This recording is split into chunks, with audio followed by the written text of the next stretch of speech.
Today we will be replacing the eBay header and downpipe with the stock exhaust system. We're going to be going back to stock from eBay because the eBay flange is about 15 degrees off center. Complete crap eBay headers, and we're going to change that back to the stock system. I still have my stock exhaust manifold and heat shield and everything, so we're going to be going right back to stock.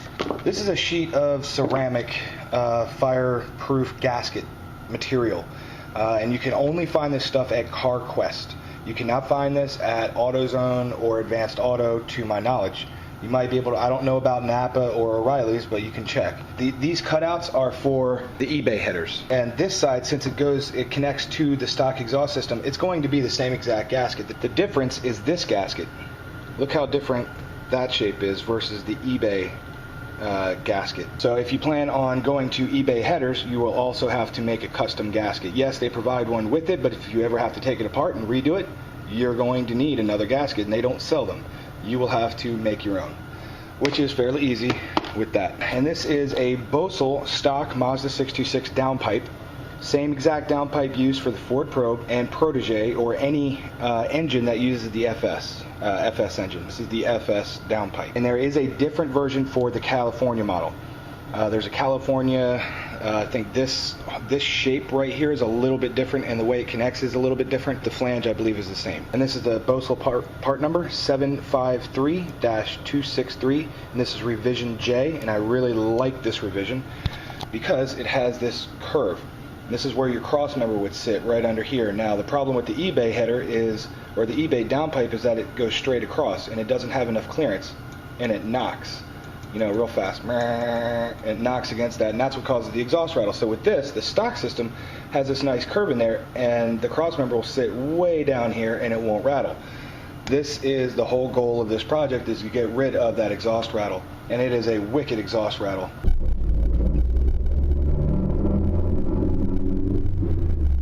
We're going to go ahead and put that on the car. Okay, the first thing that you want to do is remove your air scoop. It's going to be a couple 10mm bolts and one Phillips. And next we have to disconnect the O2 sensor. Disconnect the connector itself first. On the automatic, you can probably use an O2 sensor socket, but on the manual, the slave cylinder and the mount gets in the way. I'm gonna have to use a wrench.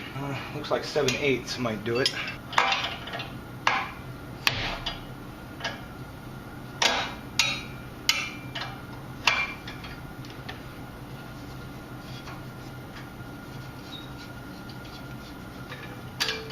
Okay, there's your O2 sensor. I had to modify it with this to prevent the wires from fraying on the mount, but that's just a custom modification in my case. Alright, next we're going to need to get the EGR off. Oh man, I remember this EGR being a pain in the ass. Hopefully it won't be bad since I'm going back to the stock system.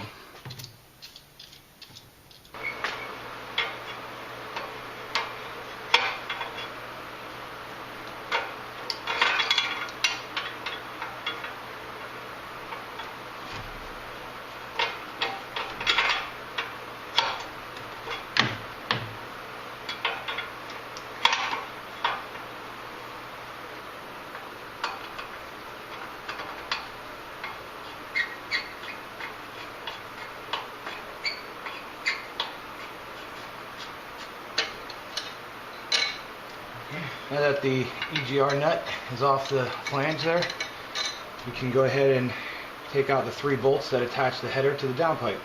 And we'll just let the downpipe fall down there loose. So it's a good idea to spray PB blaster down on the 3 bolts.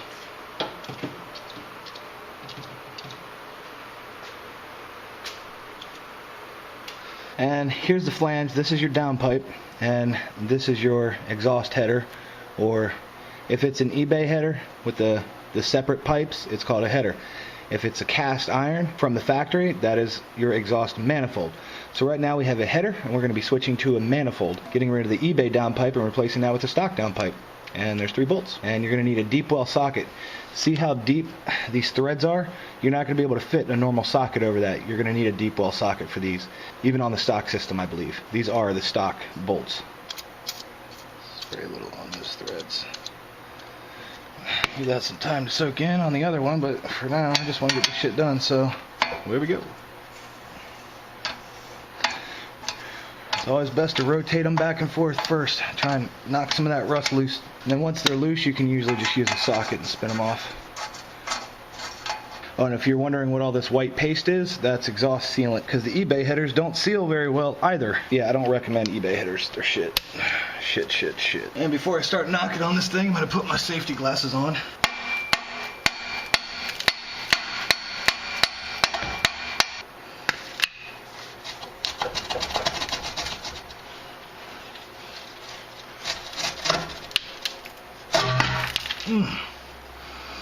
Alright, got that separated. I'm going to have to clean this gasket off of this surface before I can mate the new one up. So now we go down to the catalytic converter side. Alright. Do you want to get a vice grip? Put it on the other side of that bolt so it doesn't spin. No, I need my breaker bar.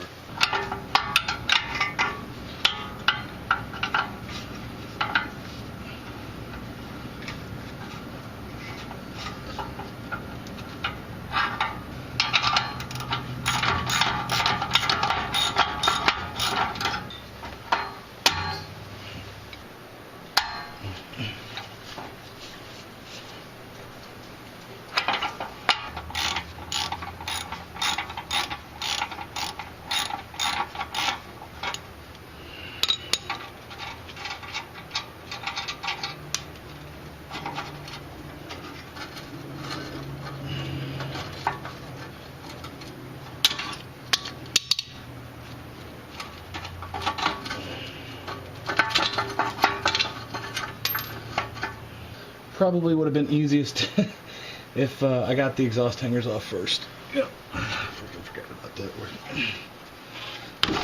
Okay. That's one. Okay.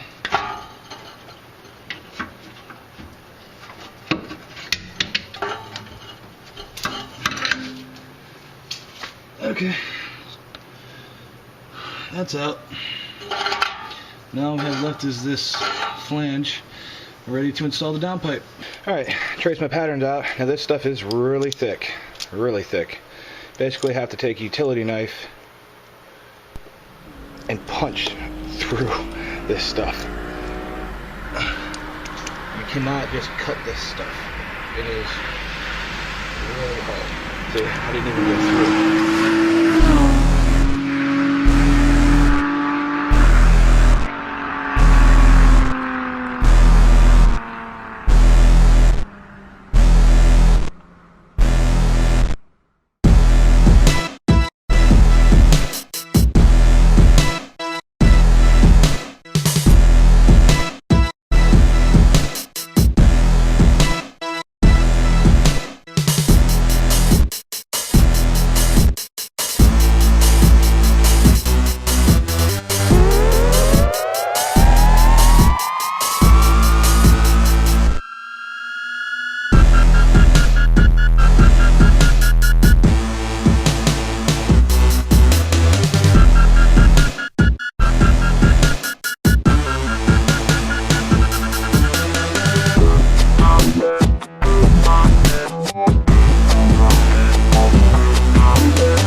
I got both gaskets done, ready to be reinstalled in the car. Oh, and obviously if you have stickers on here, you're going to want to take these off, otherwise this could catch fire. I used a product called Goo Gone to remove the sticker, along with a wire brush, scrub it off.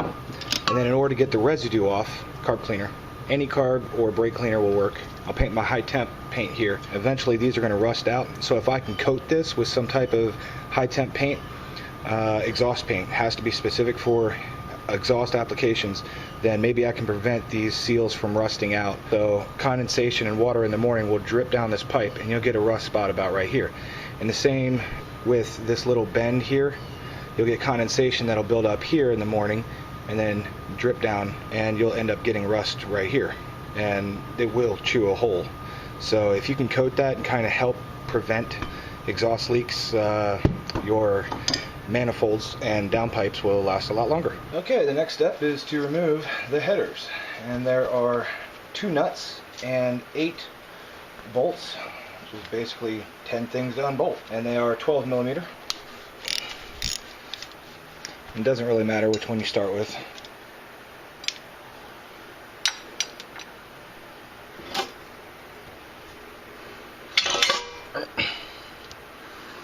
And this is your exhaust gasket. Looks in really good shape. So I'm just going to keep that and pin that right back there.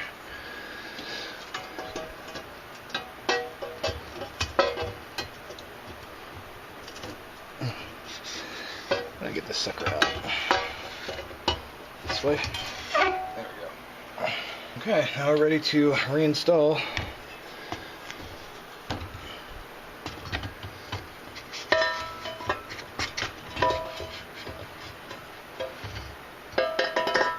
Just hang it up on those bolts.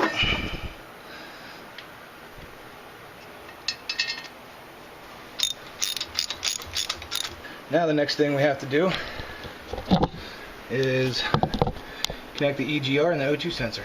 Now in order to get this on the eBay header, I had to bend the EGR pipe back. So now I'm going to have to bend it back into its original shape, which is a real pain. Oh man, see how far off that is. It's not on this thing, it's back down here. Like that. It has to be right on that flange, otherwise the nut's not going to spin on there. So I have to grab and pull this at the same time as I spin that nut on there. You gotta be careful not to cross thread this as well.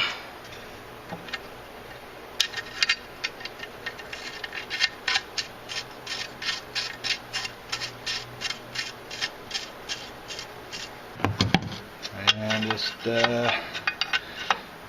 run that up as tight as you can. Here's the difference between the eBay. This is the eBay header, and that's the OEM header. See the difference in height there. This has a smaller flex pipe, therefore that can flex a lot more, and as well it doesn't have the same kind of curve there. This is a little bit straight. It does have a small curve to it, but of course it's not as pronounced. So between a smaller curve and a shorter flex, it's a little bit more rigid, I guess you would say. And these 2 pipes equal a much thicker pipe, but it makes no difference when this diameter pipe and that diameter pipe are exactly the same.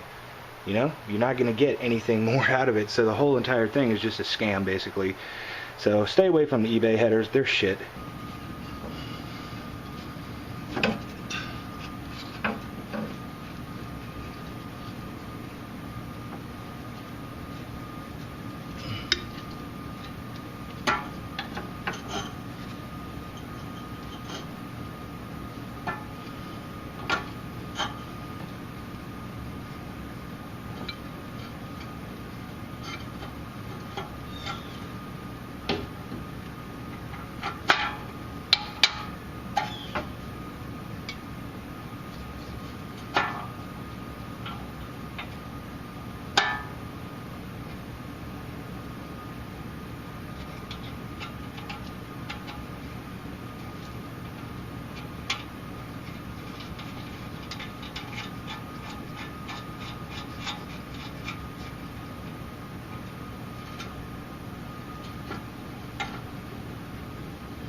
Well, unfortunately, my camera ran out of battery. I was trying to do it all in real time, and it ended up taking me more than 2 hours, and my battery only films for 2 hours. Needless to say, you just install everything in the reverse order and slap it in there. I've yet to put in the heat shield. That is my stock exhaust manifold, and I thought it was one-piece cast.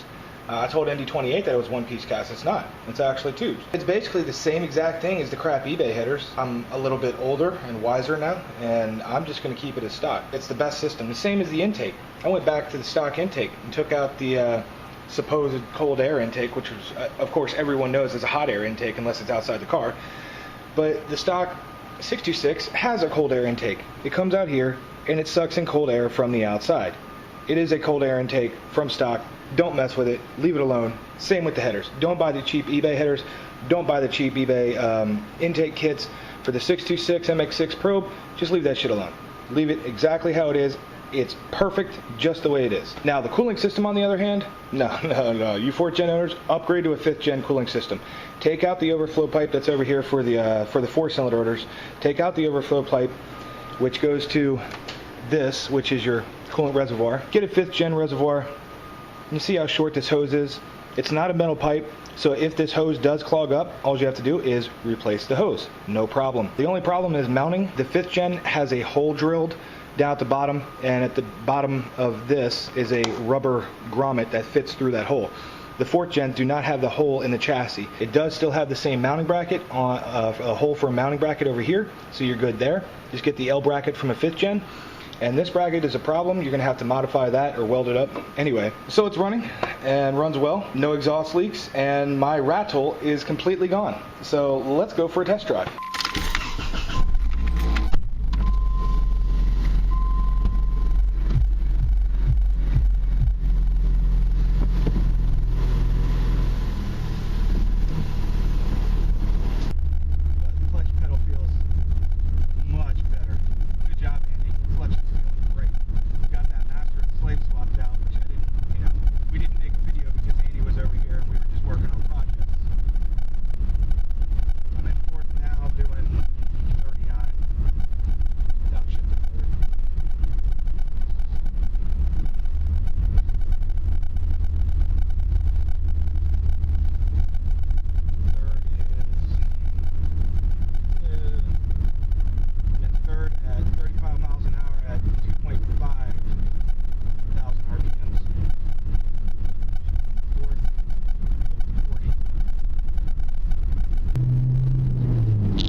No more rattle. Can actually go in and out of gears. Yeah, there's a fluctuating idle, and it makes the engagements a little bit hard to judge. There's no consistency because of the RPMs going up and down.